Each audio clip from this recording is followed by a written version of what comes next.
Let us pray.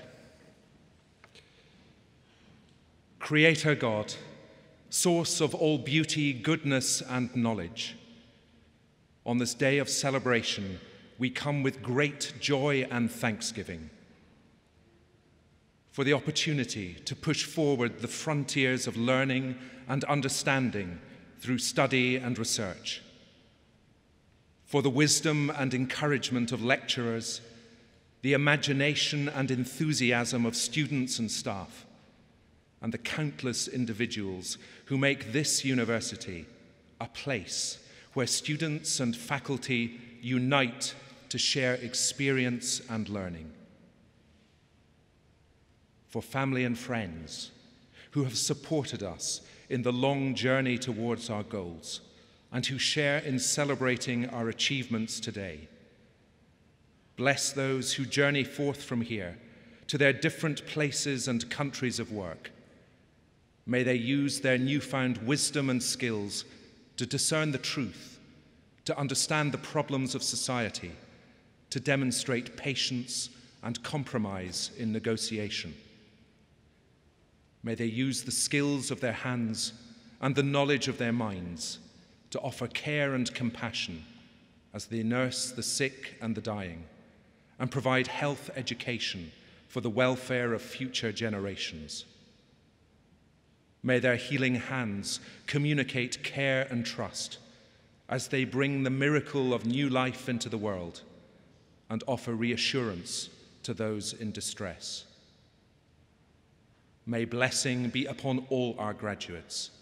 May they find happiness in all they do as they pass on their gifts to future generations.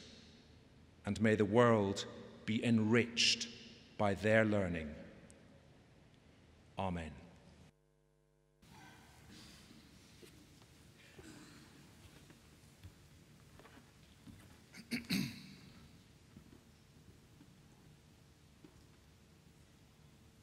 Thank you, Chaplain. Please be seated.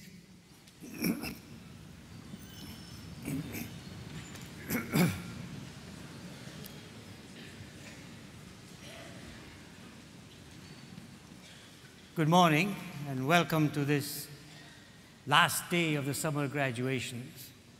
And this morning we'll have the graduation of nurses and midwives and humanities. Graduation of nurses is always a different and exciting time, so we'll see what happens today. But before we start, I'll invite the principal to give us some uplifting messages. Thank you. Thank you.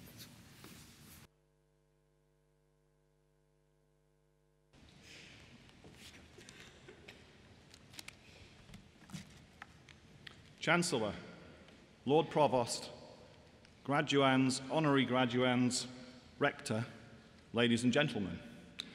Let me add my own very warm welcome to all of you here this morning. It's a fine day and a great day of celebration, and we hope to get it off to a really good start for all of you. And to those of you who are visiting Dundee for the first time, I'd like to extend a warm welcome on behalf of the city and the University of Dundee. That close relationship between the university and the city goes beyond the passion for education which shaped our foundations to the sharing of knowledge and the building of reputational and financial partnerships which have brought economic and cultural prosperity to the city. Seeing you in your graduation robes waiting to cross this stage to be dubbed with the Dundee bonnet, I am reminded of the continuum between our history and the enduring values upon which the university's vision to become Scotland's leading university within 25 years is founded. The achievements of the university and its students in 2014, and the challenges and opportunities that those graduating here today will embark upon. So while we celebrate your achievements, surrounded by the tradition and history of a ceremony which has changed little since the foundation of University College Dundee in 1881, I wish each and every one of you the enduring success you all deserve. As a university, our role is to expand knowledge, to instill a thirst for new knowledge, to provide our students with the means to develop their judgment and to nurture an understanding that allows them to apply this knowledge to solving the most intractable problems of the age. And if we achieve our transformational goal, then our graduates will have a significant impact on lives in Dundee, across the UK and around the world, delivering tangible economic, social and cultural benefits. The university's history is documented and preserved in our archives, which provide a barometer of social evolution and comments on local, national and global transformational milestones. They contain a rich trove of documents, items and evidence which illustrate the innovation and pioneering thinking of their time, which we as a university are proud to safeguard for the benefit and inspiration of future generations. Our archives not only relate to the work of the students, researchers and academic scholars of the university, such as our first celebrated professors, Patrick Geddes and Darcy Thompson, who applied knowledge of other schools of thought to their own disciplines, or early students such as Mary Lily Walker, a pioneer for social reform, but also to the city and the nation.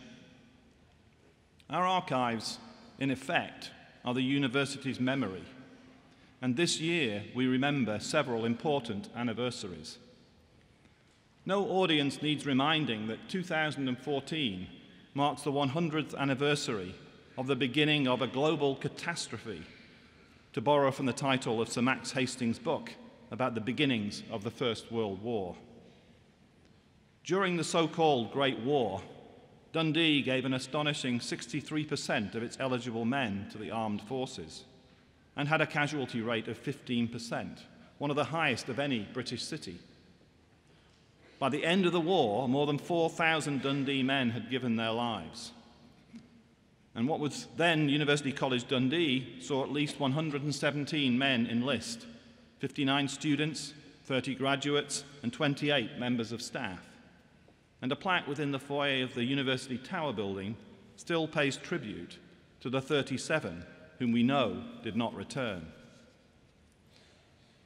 The university honours this sacrifice through its participation in the Great War Dundee Commemorative Project, one of the first community projects in Britain to start planning for the commemoration of the 1914-18 conflict. In this context, and this morning, when we honour Dundee's first Macca, a Macca is the equivalent of the Poet Laureate in Dundee, as an honorary graduate, it seemed fitting also to pay tribute to Dundee's battle bard, Joseph Lee. His reputation as a war poet once ranked alongside those of Wilfred Owen, Siegfried Sassoon, and Rupert Brooke. Enlisted in the 4th Battalion of the Black Watch, he soon experienced the first-hand horrors of warfare in France and Belgium, and became noted internationally for the expression of his experiences in the trenches in his sketches and poetry, which were sent home and published in the Dundee Advertiser. Later, in 1920, his account of being a prisoner of war in Caird was published in a book, A Captive in Karlsruhe. Many of his drawings, publications, papers and photographs are held in the university's archives and museum collections and provide a unique glimpse into the experiences and lives of those serving on the front line and of the sacrifices made by a generation of this country's young people. The following is one of Lee's best-known short verses, The Bullet, penned in 1915. Every bullet has its billet, many bullets more than one. God, perhaps I killed a mother when I killed a mother's son. Its theme resonates perfectly with the achievements of our second honorary graduate this morning, Lee McBowie, winner with 2 of the women of the 2011 Nobel Peace Prize for their non-violent struggle for the safety of women and for women's rights to full participation in peace-building work. Bowie is the mother of 6 children whose courage and commitment to end civil war in Liberia began with her recognition that, and I quote, "If any changes were made to society, it had to be by the mothers. So today, therefore, I want to announce the establishment of our Gabawi Peace Foundation Africa Scholarship. The scholarship will run for the next 5 years and will offer a fully sponsored master's degree in any subject for a female African student from Liberia, Nigeria, or Ghana. And our investment in Lima Gabawi's vision of a new generation of African women will mean that these women who study here will be equipped to help to change the political climate of Africa for the long-term future. Now, returning to the theme of anniversaries, the university also celebrates a number of significant milestones this year. It is 110 years since the first librarian was appointed, 100 years since a dental hospital was opened, 55 since the foundations of the Tower building were laid, 50 years since the School of Town and Regional Planning was formed, and 40 since the Faculty of Environmental Studies was established. Many of these are mirrored by modern-day developments that illustrate the enduring nature of our core values. And I would like to take a moment now to highlight a number of important events with enduring relevance to the university today. Our Students' Association opened for business in Airlie Place 40 years ago in 1974. Since then, Dundee University Students' Association, or DUSA, has come a long way, and its activities and actions have contributed to the university being ranked #1 in Scotland and #4 in the UK in the Times Higher Education Student Experience Survey, with DUSA itself being consistently ranked as Scotland's leading students' union. And progress continues this year with the imminent opening of a new student inquiry centre as a partnership between the university and DUSA to create a one-stop shop for student queries across the campus. Also 40 years ago, this year, Ninewells Hospital and Medical School were officially opened by the Queen Mother. It was the first completely new medical school to be built in the UK in the 20th century, and the new concepts it introduced laid the foundations for the medical school to emerge as a leading centre for medical education, renowned throughout the world. Now one of the largest teaching hospitals in Europe, this year has seen the modernisation of its learning and teaching facilities to cement its international reputation for excellence. 20 years ago, the university merged with the Duncan of Jordanstone College of Art, Scotland's leading centre for research in art and design, whose reputation has recently been critical in bringing the Victoria and Albert Museum to Dundee. This project has once again seen the university and the city work in close partnership and will bring new opportunities for advancement of teaching and research in this field once the building works on the waterfront are complete. And coming right up to the present day, this year establishes an anniversary that will surely be celebrated in years to come, with a Queen's Anniversary Award for Higher Education, recognising the achievements of our Centre for Anatomy and Human Identification. Led by Professor Sue Black and Caroline Wilkinson, the Centre's achievements include groundbreaking work leading, for example, to the conviction of child abusers, the identification of victims of mass disasters, and the recreation of the face of Richard III. These awards are presented in recognition of world-class excellence and are the equivalent of the honours system for universities and colleges. So as we have seen, the University of Dundee community includes some of the keenest and most determined scientists and scholars in the world.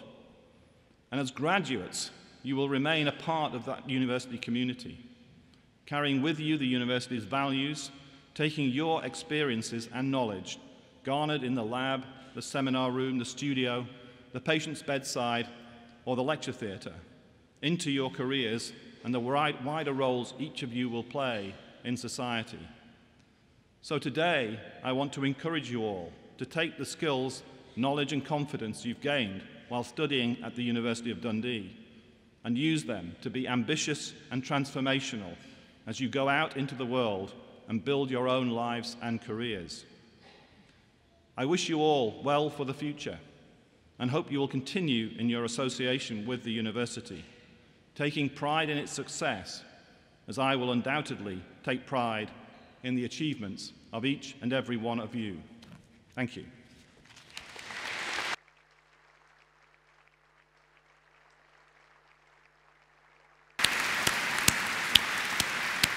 I'm so surprised that the award didn't mention.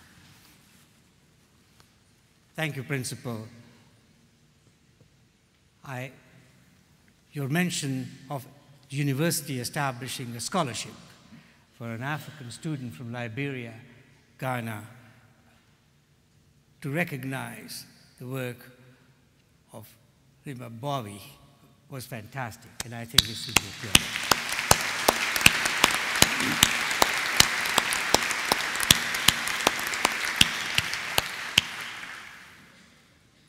Thank you, Principal. Before we start the graduation ceremony itself, there is an important ceremony that we must perform first. So can I first ask the nursing and midwifery students to please stand? Can I invite Professor John Connell, Vice Principal and Head of College of Medicine, Nursing and Dentistry. Chancellor, before the nursing and midwifery graduates are presented, I will ask them to assent to a declaration that they will maintain traditional standards of professional conduct. I will read the declaration and I will ask you to assent to it at the end. I solemnly promise to use to the best of my knowledge and ability the art and science of my profession for the good of those under my care, and to make the preservation and restoration of their health my constant aim. I shall keep secret anything I see or hear in my practice that should not be divulged. I shall constantly endeavour to improve my knowledge and skills within my profession, and to share useful discoveries with my fellow practitioners whom I promise to hold in fraternal regard. These things I shall do for the benefit of those whom I seek to serve, and for the honour of the profession that I now join. Do you make this promise?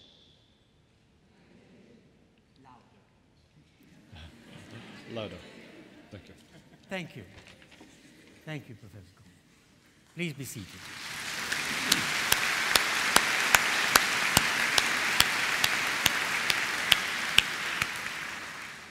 Now call upon Dr. Joe Corlett from the School of Nursing and Midwifery to present the nursing and midwifery graduates.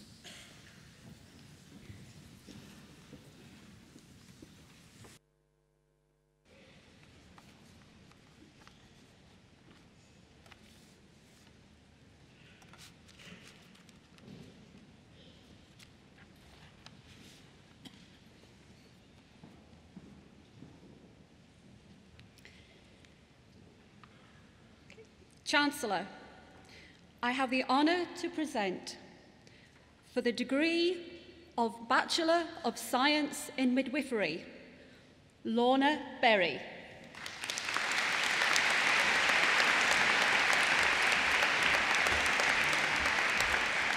Louise Black.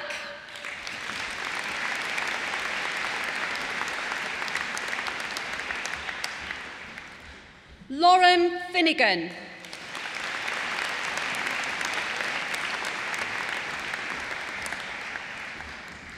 Jane Murdoch.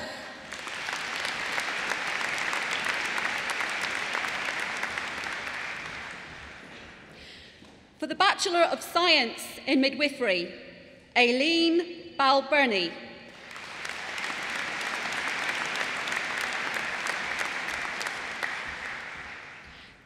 Terry Cushney.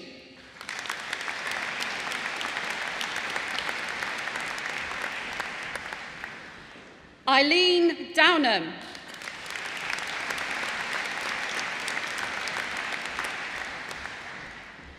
Zara Harriet Walker.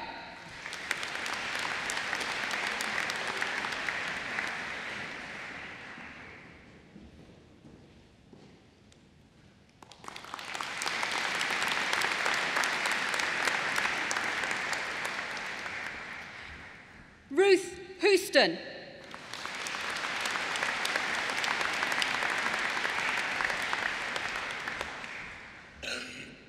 Lauren Hines.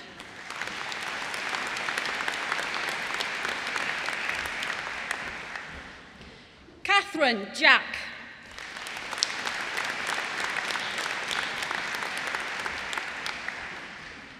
Amanda Marshall.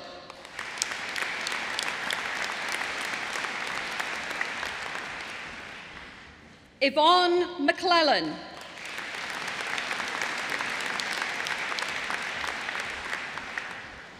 Judith Mills.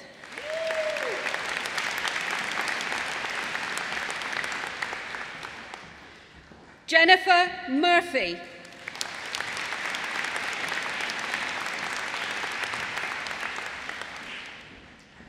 Lorna Pataka Osborne.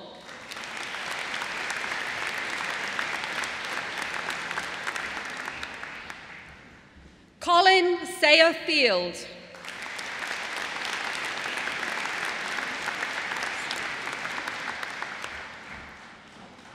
Donette Shand.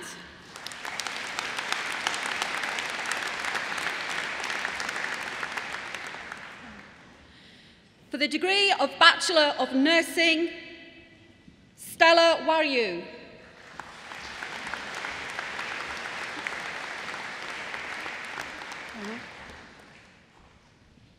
Okay. For the Bachelor of Nursing, Sabine Abid.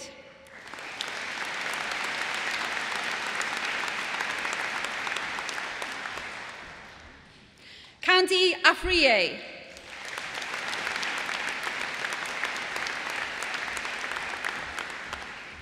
Kelly Anderson.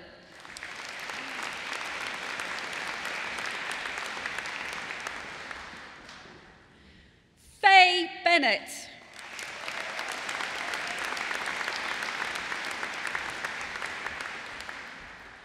Rosetta Beveridge.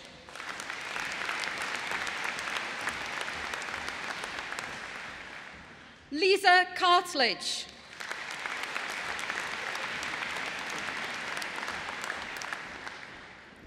Binu Sherian.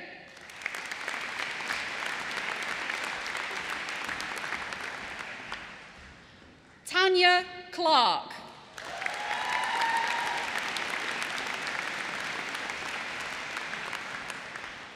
Elizabeth Cootie.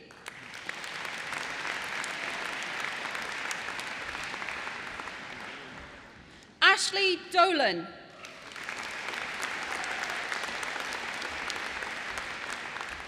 Mark Dolan.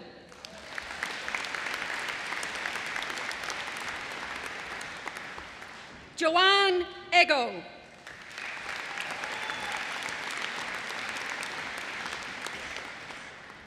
Nicola Elder.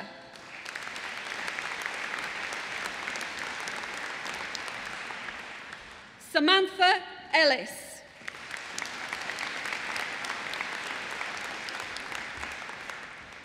Katrina Fletcher.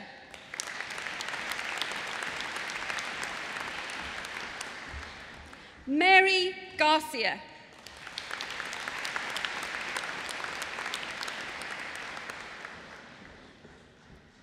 Annette Gillis.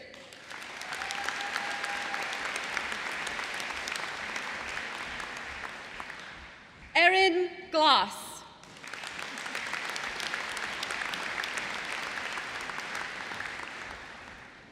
James Halford.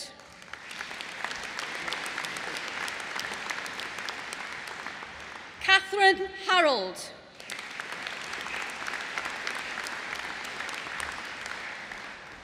Anne-Sophie Henderson.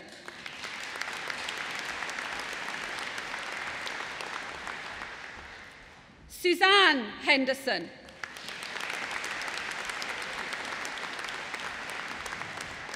Charlotte Hodgson.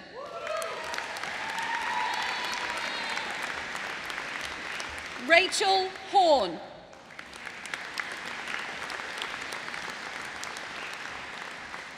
Kerry Howie.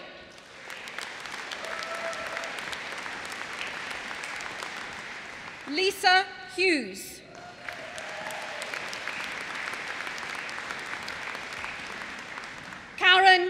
Patterson.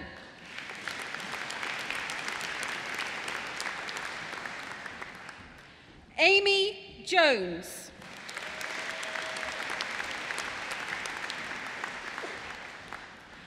Aisha Kabir.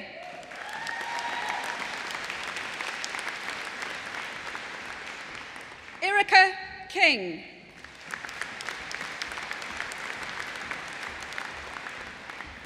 Pauline McKinstry.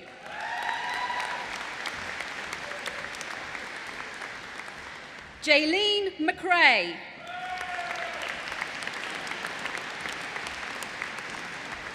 Jerry Maggs.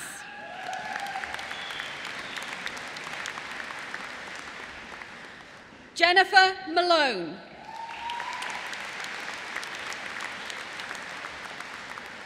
Courtney Mather.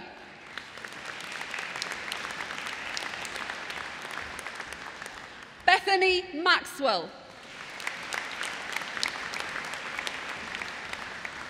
Michaela McGoldrick. Mari Mackenzie.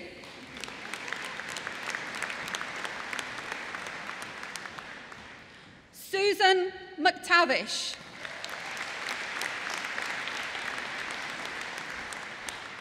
Kellyanne Malif.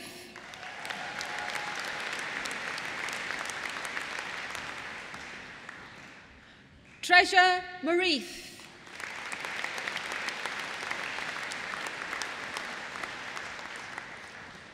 Katie Miles.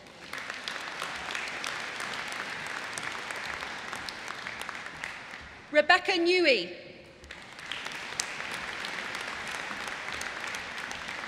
Francis Nicholson.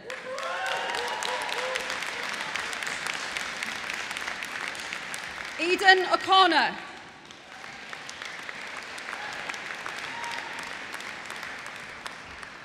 Juliana Firry.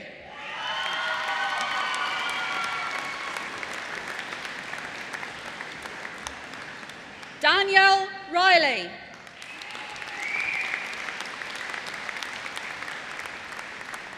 Jodie Robb.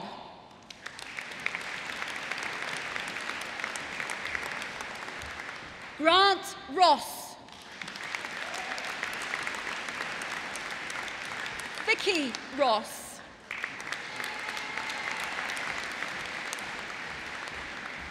Claire Shevlin.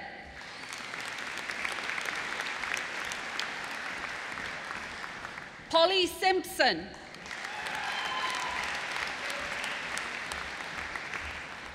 Siobhan Stewart.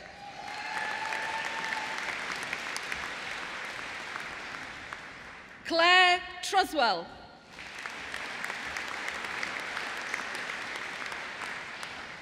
Jessica Walk.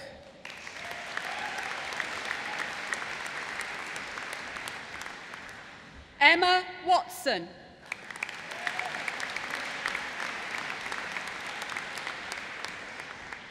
Bryony Wilson.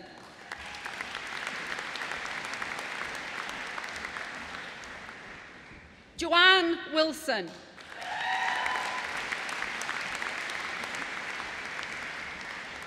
Grace Woodall.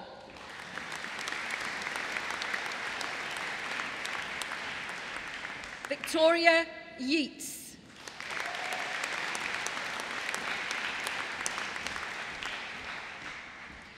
For the Diploma of Higher Education, Jenna Forsyth.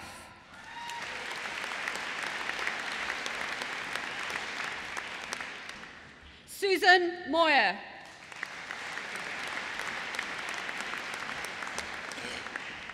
Richard Muir.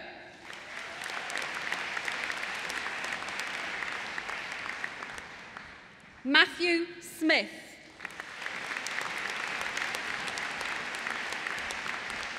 Roshan Wall.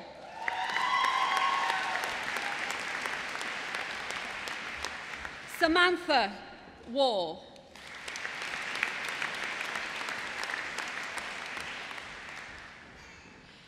For the Postgraduate Certificate in Advanced Practice, Karen Innes.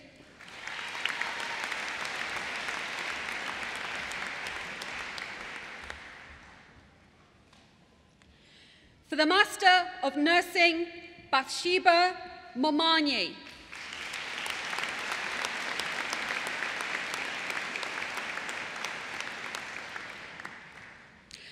For the Master of Science, Cameron Ruff.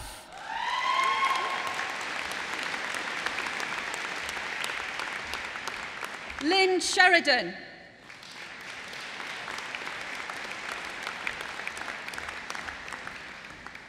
Salisu Abubakar.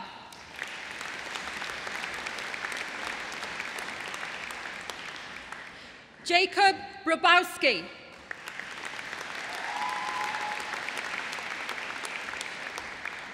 Leslie Booth.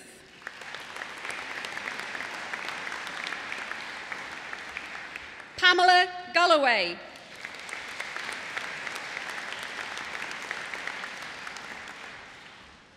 Hazel Gray.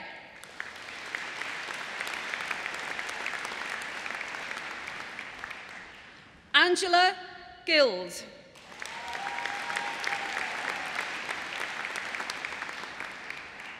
Stefan Saeed.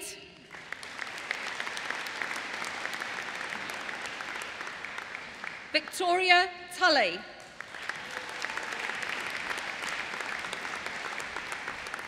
Nicola White.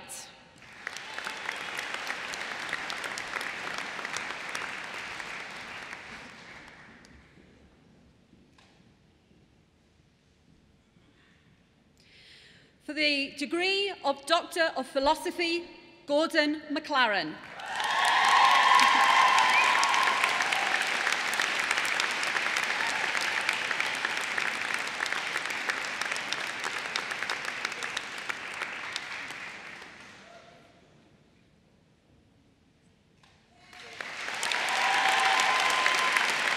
Konstantina Papadopoulou.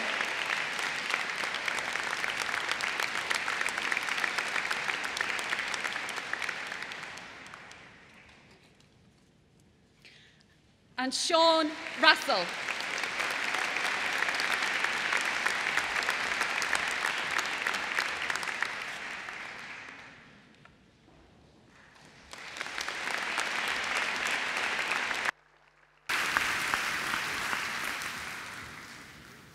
Thank you, Dr. Corley.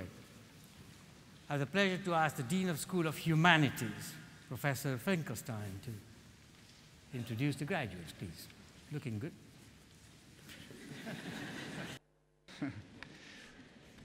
Before I start, I think there's one thing that's still missing: a lot of noise from our graduates. Can I ask you to spend the next 10 seconds stamping your feet and clapping for all the graduates today who have come through? Thank you.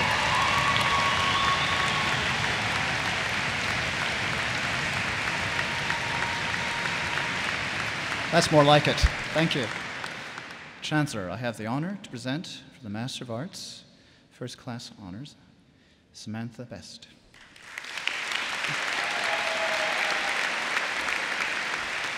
Danielle Brown. Sophie Clancy.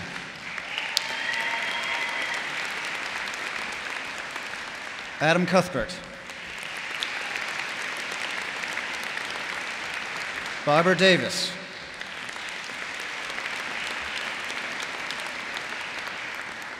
Anne-Marie Frumke.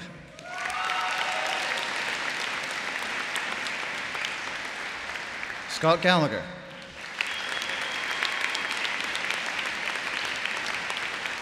Megan Garland.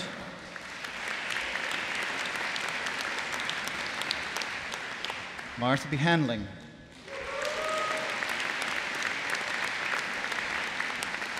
Patrick Harris.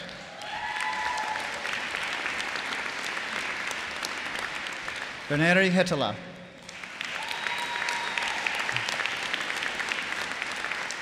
Rachel Hogan. Linda Holton.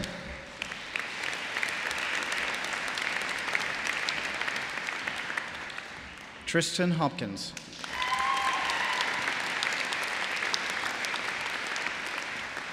John Kennedy.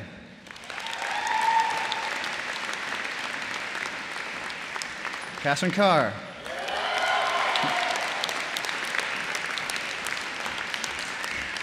Gillian Lowy.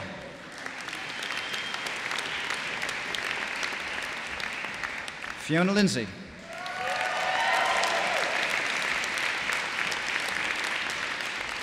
Rachel McClay.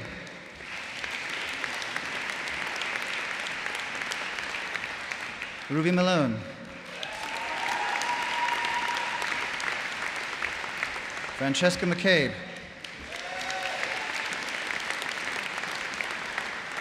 Andrew McDermott.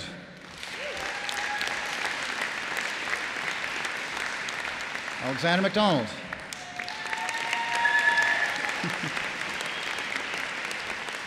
Kirsty McFarlane.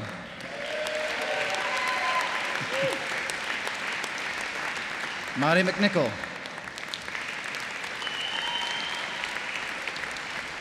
Claire McPhillamy.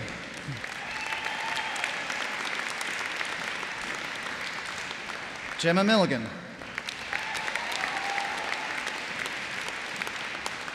John Minto.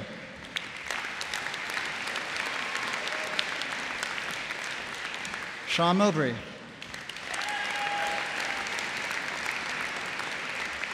Sean O'Dowd.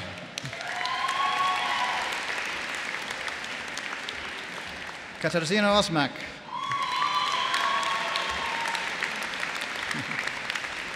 Rachel Page. Robert Petrie.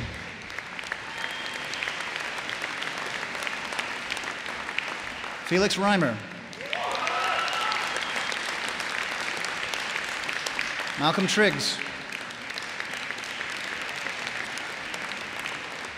Our outgoing student president, Gilbert Unverdi.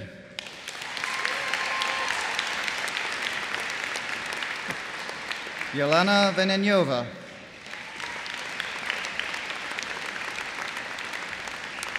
Ewan Wilson.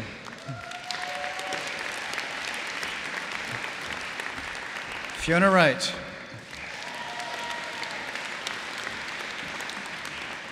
For upper second class honors, Anastasia Adashkovich. Thomas Altman.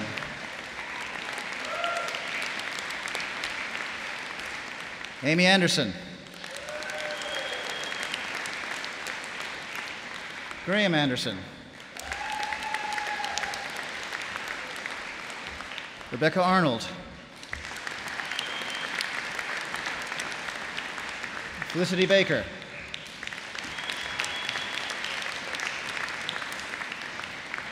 Laura Barnes. Daniel Bather. Martin Bell. Norbert Burkowski. Jillian Carr.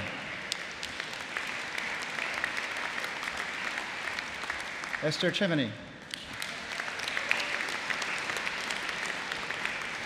Yi Cheng. Joanna Klon.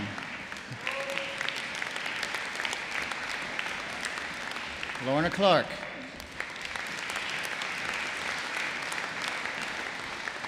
Hannah Clydesdale. Ronald Connor. Laura Dow.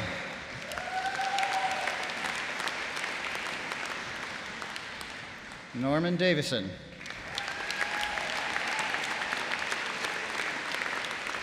Yasmin Dean. Peter Dorman.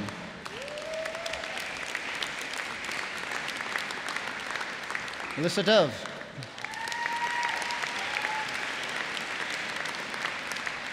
Gary Duffy. Gavin Duncan. Caitlin Ferguson. Christopher Fevre. Patrick Forbes Durnan. Graham Franz. Patrick Fraser. Connor Fulton. Francisco Garcia. Caitlin Garrett. Jasmine Garrett.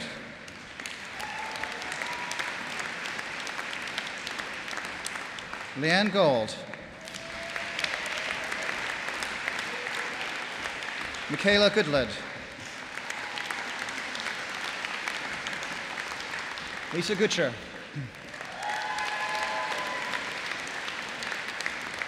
Rebecca Hegberg. Joanna Mary Hall. Jill Hardiker. Jamie Harris. Alice Harold. John Henry. Carl Henry. Catherine Hitchin. Alexander Hokum.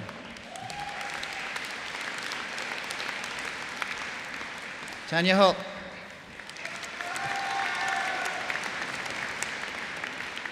Thomas Hunter.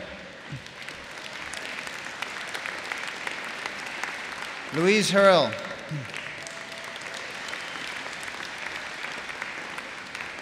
Stephen Kinnaird.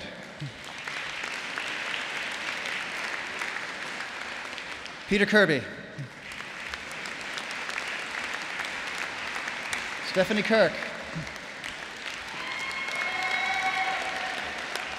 Matthew Landsberg.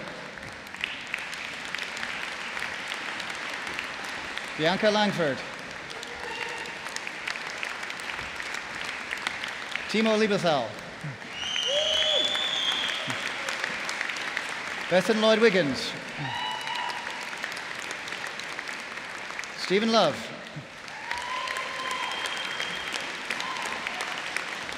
Andrew McKenzie.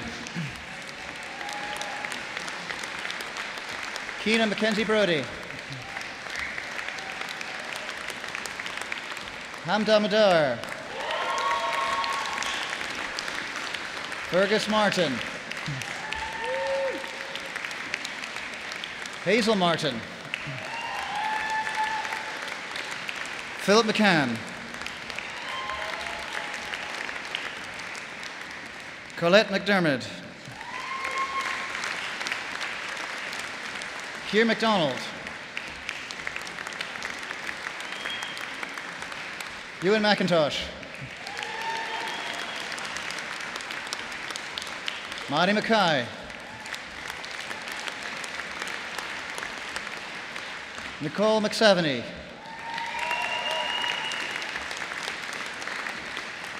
James Miller.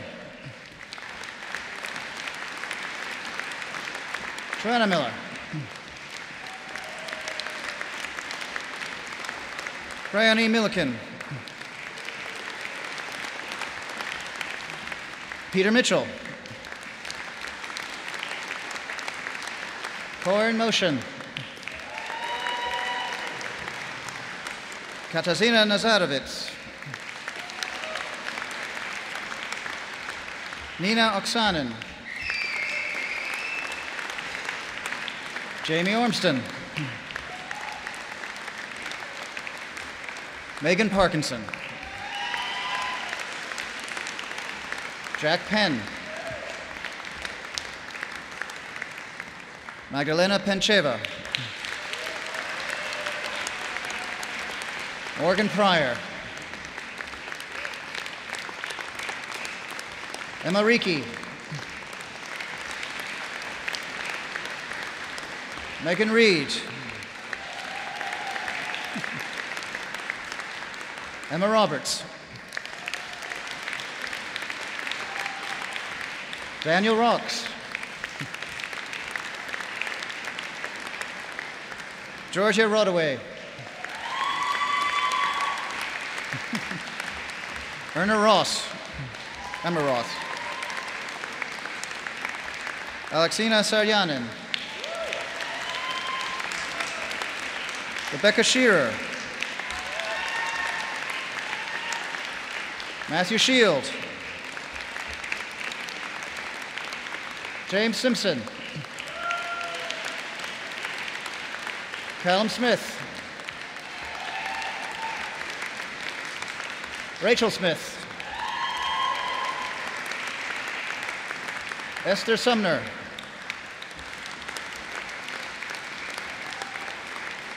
Pandora Tass. Cameron Thorne. Alexander Tiplady. Duncan Traynor. Hayden Traynor. Charlie Trotman. Rory Voigt. Oliver Whale. Danica Walker. Lorna Weir.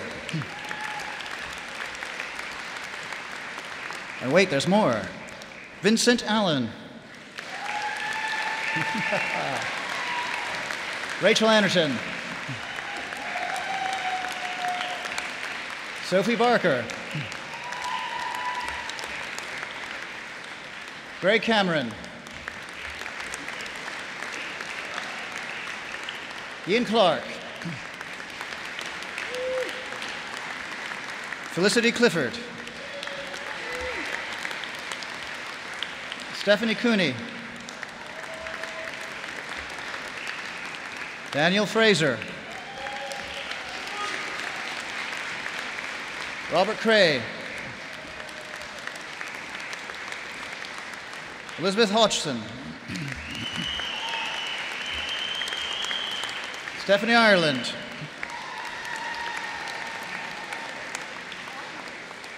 Lisa Jackson.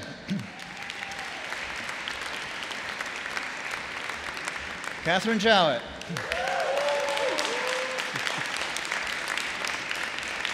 Sarah Kelly. Maria Leslie.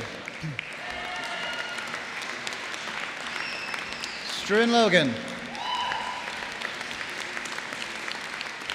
Christopher McConnell. Catherine McKenzie. Lynn McGarry. Louise McGlynn. Nee McGuinness. Nicholas Mellis. Liam Mulgrew. Lindsay Scott. Fraser Shaw. Dylan Toss.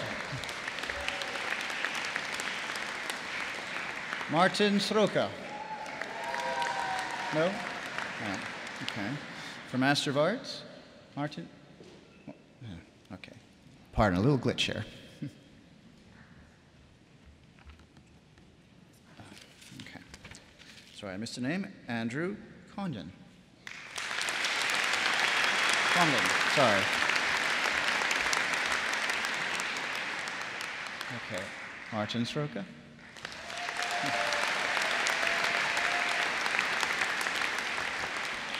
For Master of Arts, we have Natasha Gray. Elizabeth Faini. Samuel Hawker. Kellyanne Marr. Alexander McGregor. Nicholas McKelvey. Jennifer Penman. Achilleas Stefanidis.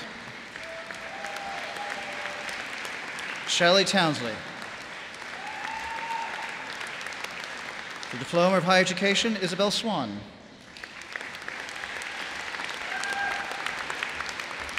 For a graduate diploma, Clara Bergeron. Andrea Jackson. Abigail Bryan. Alison Cahoon. Robert Kirk. Karen McAllister. Dawn Monroe. Karen Williamson. Lucy Miller. Laura Stephen.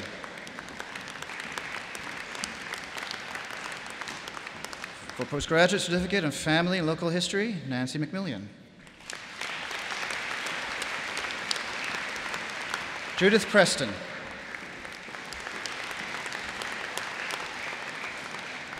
For postgraduate diploma in archives and record management, we have Jennifer Hogg.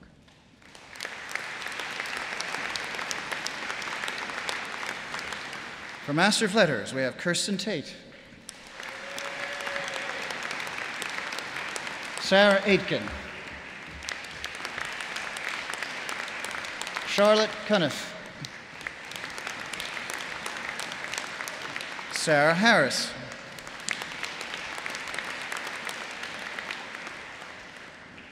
Sarah Hayes. Trevor Nickel. Rosemary Steer. Sheena Tate.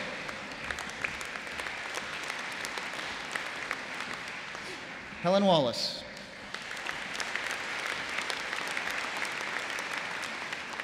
Emily Weeks.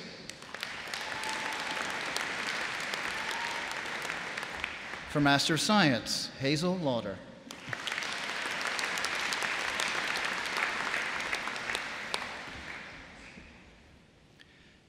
For Doctor of Philosophy, we have Laura Finley.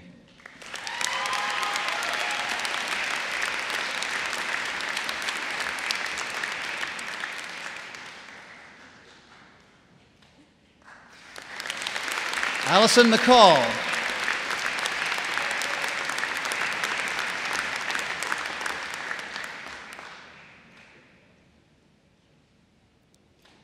Blair Smith.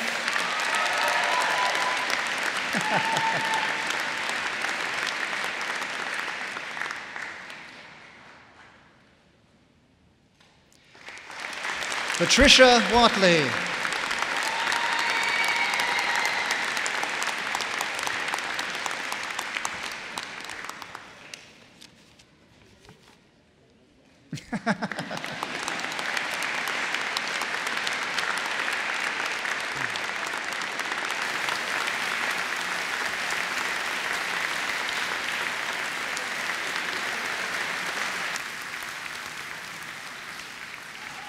Thank you, Dr. Finkelstein.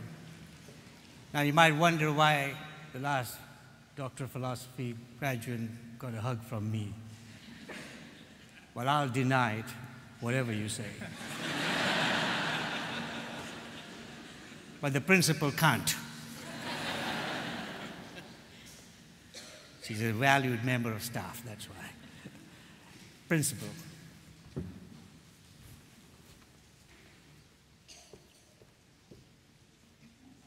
Chancellor, I have the honour to invite you to confer their degrees in absence upon the candidates who've been unable to attend this ceremony.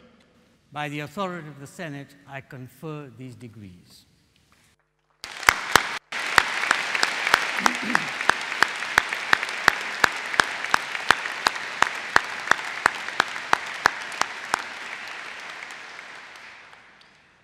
Now, for the next part of this ceremony, I need your help. I was sitting next to the Lord Provost during the during the earlier part of the ceremony, and he said to me he's very worried because he thinks this particular audience is going to literally raise the roof of this of the Caird Hall, and I'm very much hoping that you'll be able to do that.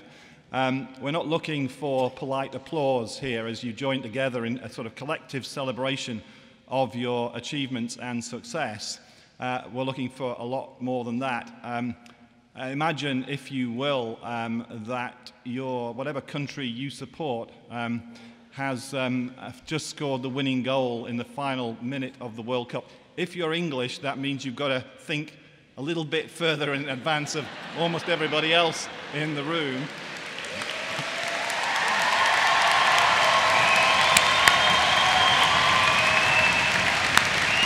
Yes, that's right.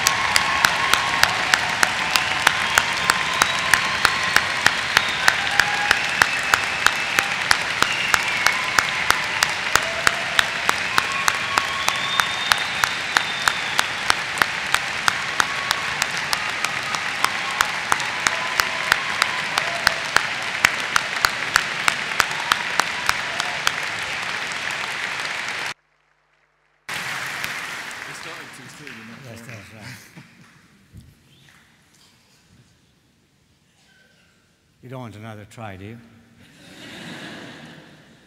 The medics will beat you anyway this afternoon. It's my pleasure now to ask Professor David Finkelstein to present the honorary graduate.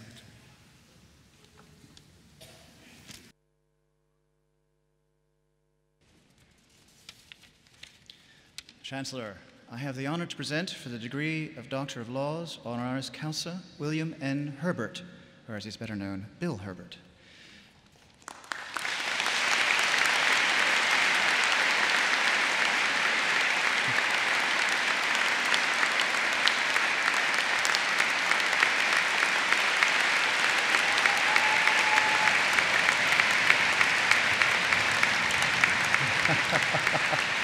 Wait, let me tell you about him first. Okay.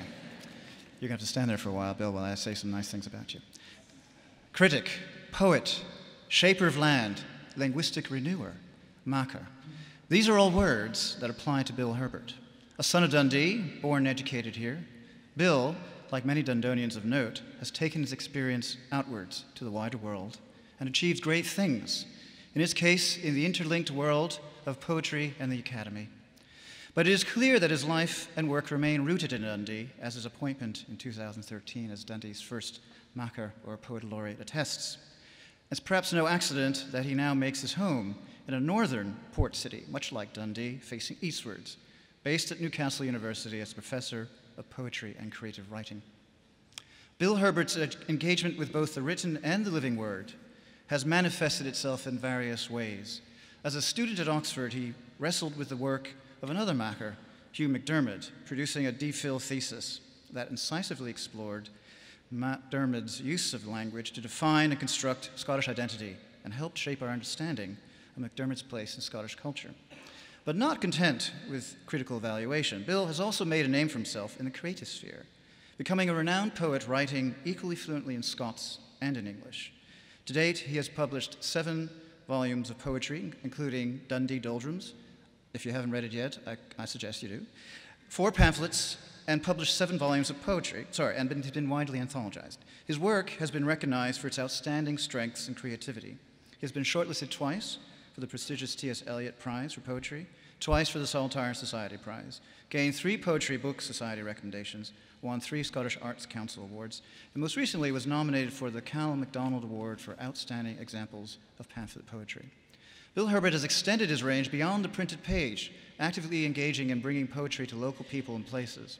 Alongside writers' residencies in Dumfries and Galway, Cumbria, Wordsworth Trust, he has literally embedded words into the land, acting as a consultant for the West Park Project in Darlington, an award-winning residential development where his poetry curves around the arches of the shopping complexes, lines the 3 bridges that form the entrance to the park, is written on every road sign, and is shaped into the school motto and even the name of the local pub. His work as Dundee's Macker has been equally innovative, inserting poetry in Dundee's football matches via poetic pie or zet pay napkins, working with Abertay University students to create digital poetry spaces, and providing inspired support for Dundee's 2017 City of Culture bid. As an example of excellence in citizenship, he is an inspiration for us all. Chancellor, I therefore invite you to confer the degree of Doctor of Laws upon William N. Herbert.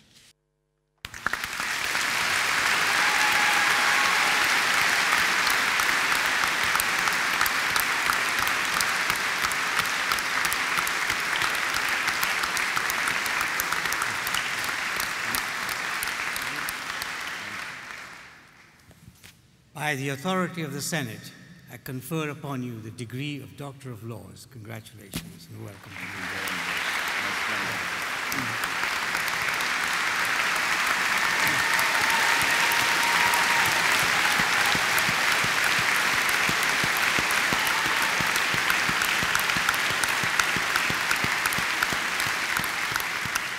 May I invite you to say a few words? Thank you.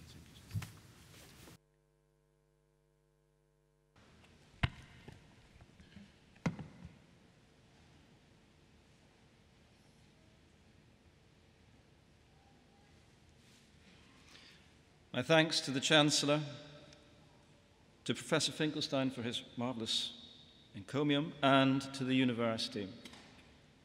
I'd like to congratulate you all. Today is a good day. Today we all graduated. Today we all made the grade. Now don't worry, I may be the macker, but I'm not going to read you a poem. Last night I did just that at the formal dinner, and I think people found it a bit like discovering a squid in a library. I went home, and whilst I was checking the England score, didn't they do well? I saw an advert in which an octopus beat 4 Chinese players at ping pong. From squid to octopus, the world that you're graduating into is a weird and wonderful place. This morning, while I ironed this very shirt, I was looking out the window, watching for dolphins coming up the Tay, a great delight of the summer in Dundee. I'd like to tell you I saw some, but as in David Constantine's poem, Waiting for Dolphins, we all, unaccustomed, want epiphany. It's just that, as you'll discover, we don't always get it. We learn from Latin that to graduate comes from gradus, a step. So to graduate means that you are taking a step out of the academy and into the world, adding one more degree to the sum of human ability. 1 degree may not seem much, but as we know from studying global warming, as the dolphins already know, even a single degree has the potential to change our world utterly.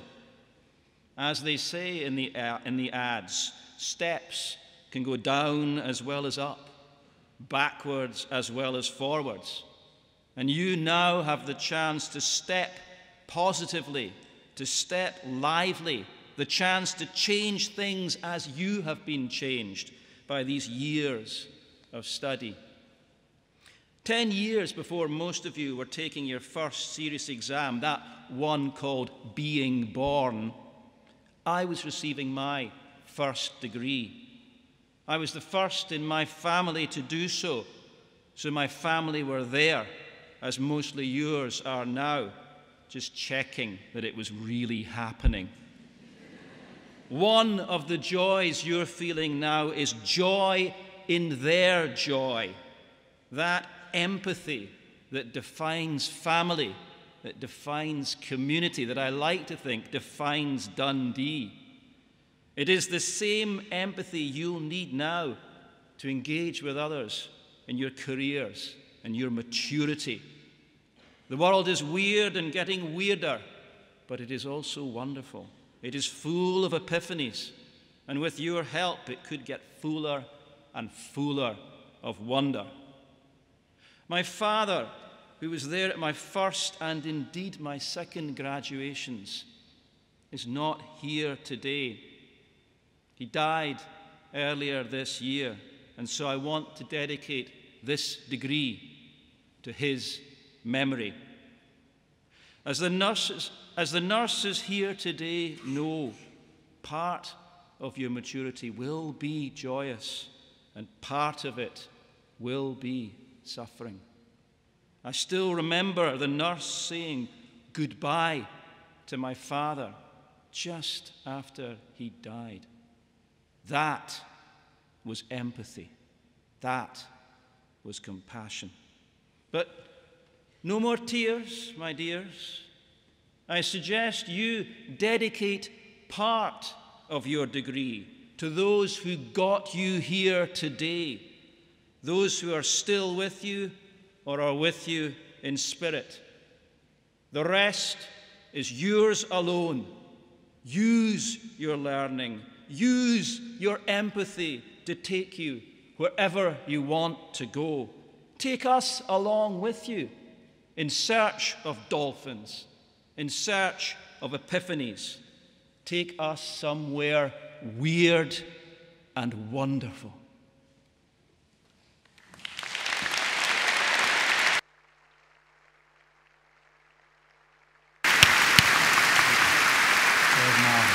Thank you. Well, thank you very much.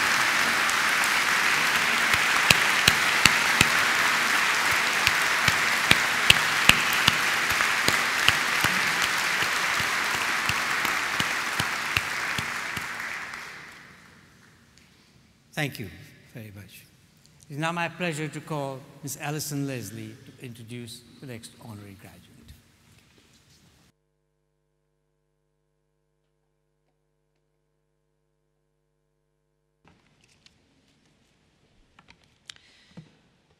Chancellor, I have the honour to present for the degree of Doctor of Laws, honoris causa, Lima Bowie.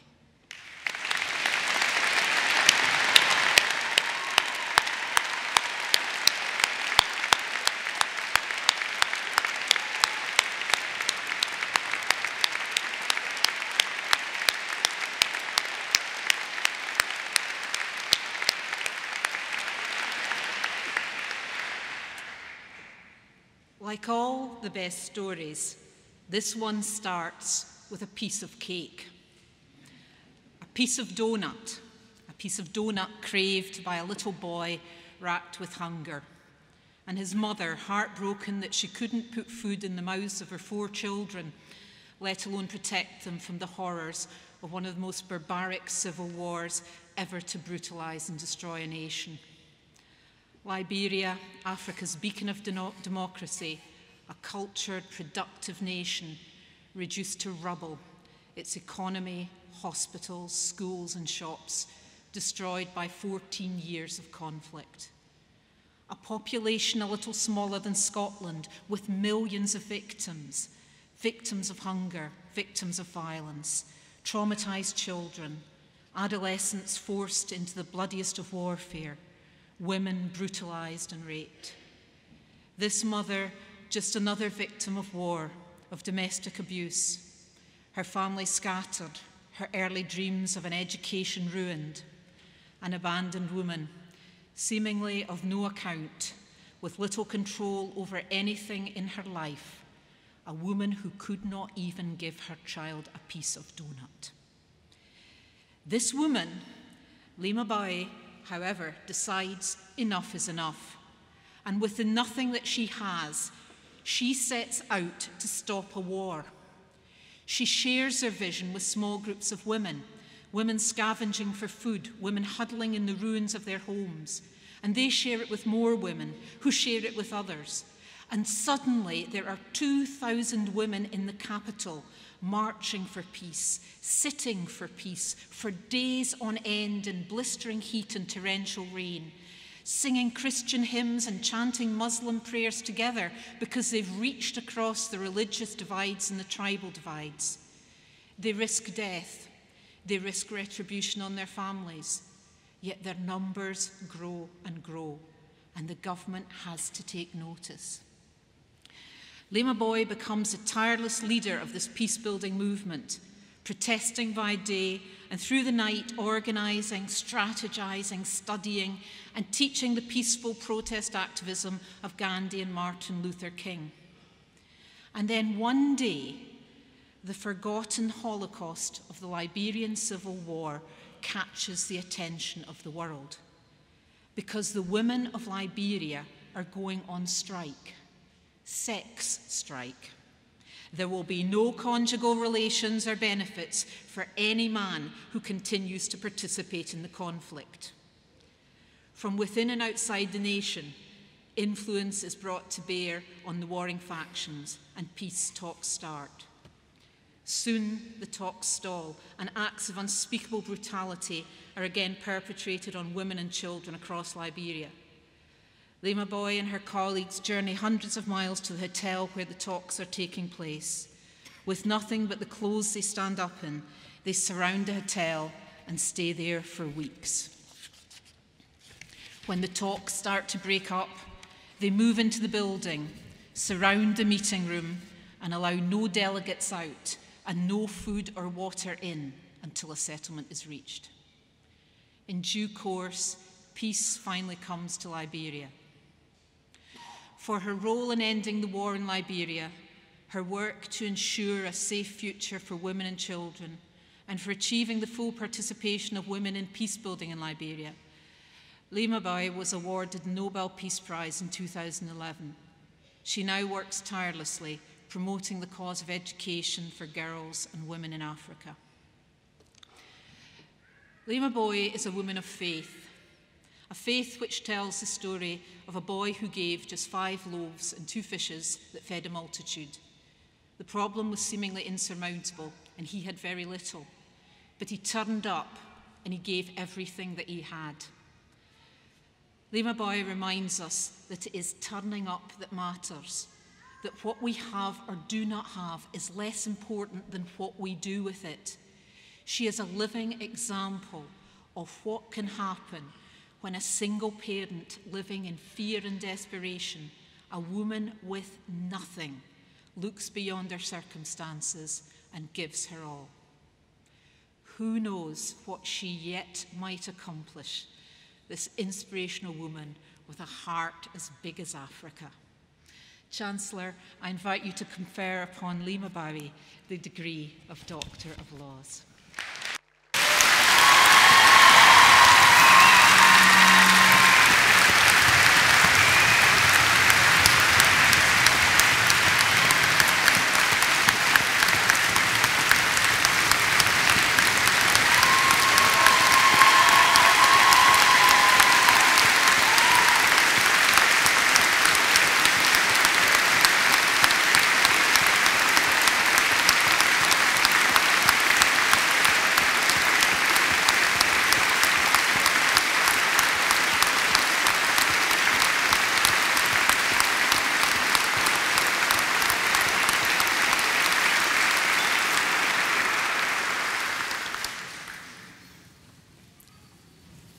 It is with great pleasure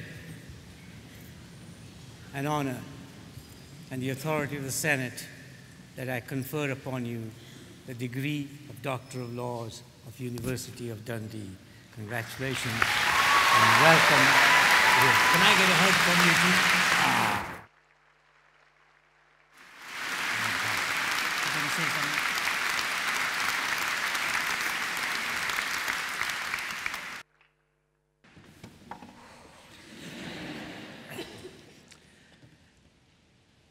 I don't usually cry. I pride myself in being a very strong woman, but this is tough. I'm humbled,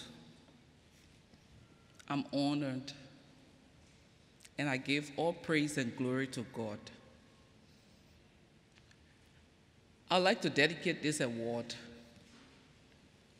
to 2 young women whom I met years ago. The first one, I went to do a piece of work in northern Liberia. This is 1998. I'm broke, a single mother of 4 children, living in a home with my parents. with nothing. I met this little girl. She had the biggest heart and the fiercest spirit I have ever seen. She was the only girl in an entire village of over 75,000 inhabitants who had made it to the 9th grade. She was ridiculed, mocked. Her mother was the center of laughter in the village. Her father had died.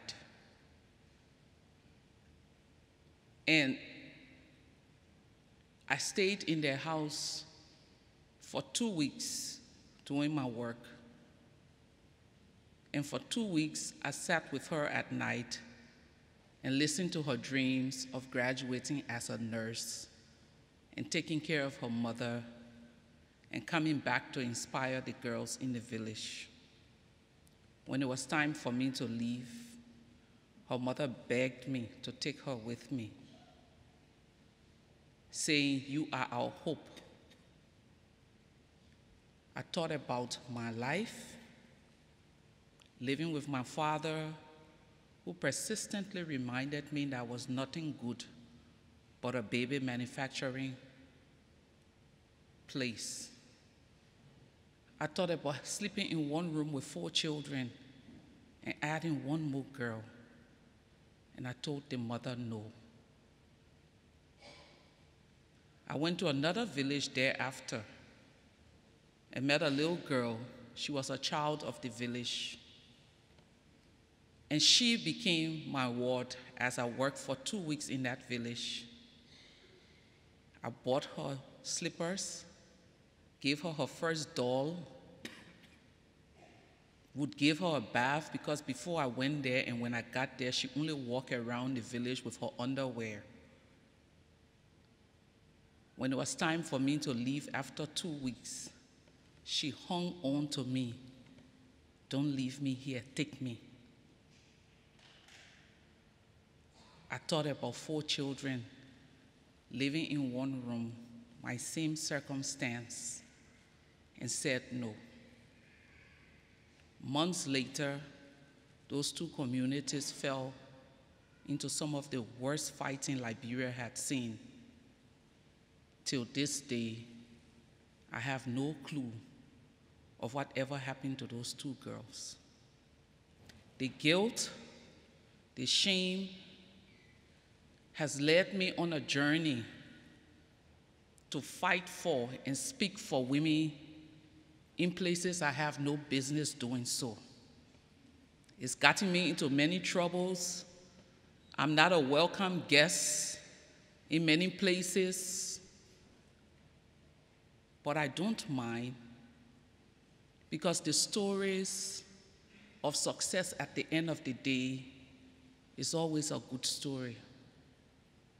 Several years after my experience with those 2 little girls, I lived in a community where we had a group of young fighters. And these young fighters were always after girls to sexually harass, abuse them.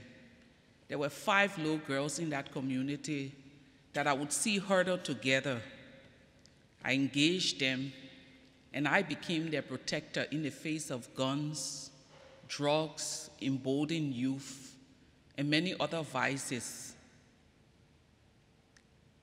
16 years later, I go back to vote, and there's a long queue, and a little girl walk up to me and say, "You can have my space."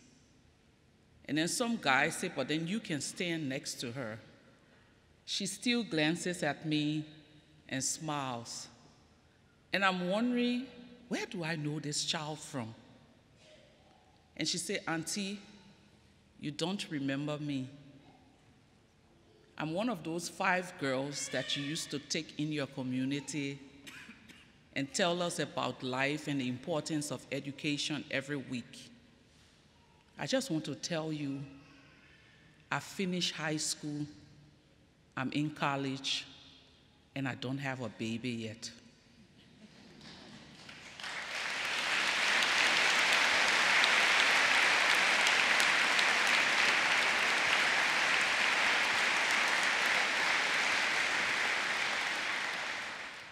That was a Nobel Peace Prize for me. That moment was more important to me than standing at the Lantern in Oslo giving a Nobel lecture, because that moment is the essence of our being. When you've made it against all odds and you're able to journey with other people to help them make it against all odds.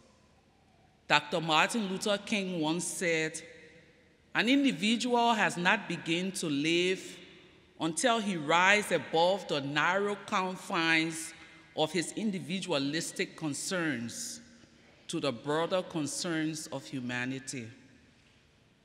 I saw a quote that has made such trend on the internet, and it says, "Dear past, thank you for the lessons. Dear future, I am ready."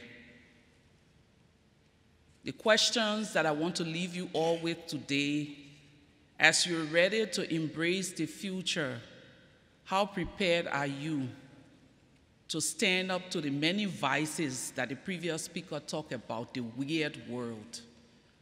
The vices that will confront you in the face of harassment on a job, in the face of discrimination in a society, in the face of suppression and oppression, in the face of political upheaval, in the face of wars. I've come to learn one thing in the 42 years that I've walked on the face of this earth. It is not the amount of money that you have or your connections that matters. It is how you're able to help people and bring attention not to yourself, but to the individuals who need the attention that the world needs to hear about. Sitting with Archbishop Desmond Tutu, he said to me, "My daughter, if you look at the lives of great men and women, it's never about them. How prepared are you to step into a world that is filled with individualistic tendency and remind yourself constantly every day that it's not about me, it's about the greater good of my community. It's not about me, it's not about if I get invited to dinners in the biggest areas of Dundee. It's about how I'm able to speak truth to the powers that be." Graduates, including myself,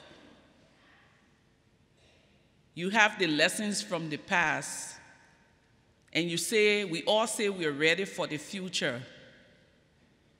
And there's surely a future out there to deal with, but it can test you and shake you. I've been to many places and I've been with great leaders. And every time I walk into a room, I tell myself, it's not about you. And sometimes I sound like a crazy person or feel like a crazy person. But most times I leave there and 1 month, 2 months, a year later, something happens and God brings it back to my attention that you were at that place for this purpose. I will conclude with a story. I went to Tripoli last year. And as I walked into Tripoli, I went as a high-profile guest, so there was a lot of attention. And as a high-profile guest, you don't want to insult the hospitality of those who sent for you. But I have a course in my life, and my course, I tell people, is borderless. It's not about where I come from. Abuse is abuse in Dundee and in Liberia. Violence is violence in London and in Nigeria. So if I see it, I will speak. You have two options: deport me or keep me. So I went to Tripoli, sat with the people, and we were having this meeting, and there was not a single woman invited to talk. Everyone had the issue of rape and abuse as hush-hush. I could feel myself swelling. You know, when you're swelling, you're getting upset. And I'm not very nice when I'm like that. And they gave me the opportunity to speak in front of everyone, the council, the president, Supreme Court justice, and everyone. I say, Lima, this is the make or break. But trust me, you're never coming back if you say those things that you want to say. I stood up there and made it not about me, but about those girls who had been raped and abused, those boys who had suffered humiliation and no one was prepared to recognize. After I spoke, my concluding word was, if you think you're better than Gaddafi, you will do what is right by the people of Libya. No one clapped. I got no standing ovation. I walked out and said, Lima, you've put 2 feet in your mouth, not just 1 foot. I left Libya and went back home. 2 weeks later, I got a call from the justice minister. I have done a law, and this law is on rape, reparation for victims of rape. I want you to help me get this law passed. For the last 1 year, we've been everywhere. Last Wednesday, Libya became the first Arab nation to have a reparation law for rape, recognizing rape as a crime, giving rights to men and women that had been raped, but most importantly, giving legal rights to children who were born out of rape.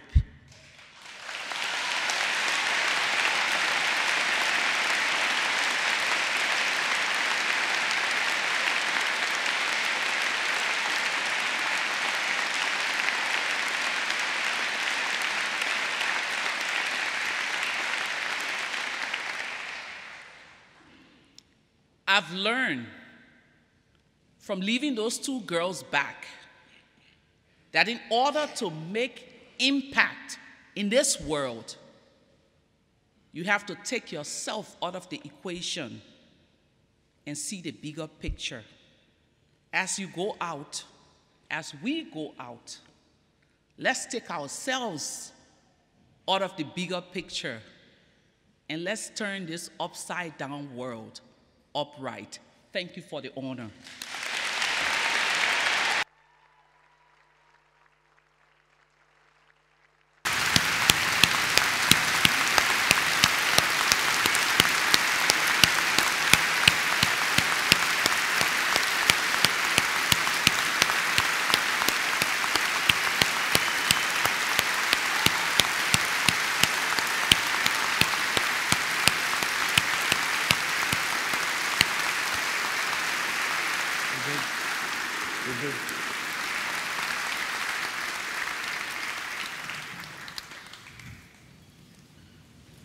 Lima, you're one fantastic woman. Quiet.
Shoulders, you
Thank you, choir. Can I please ask you to be upstanding?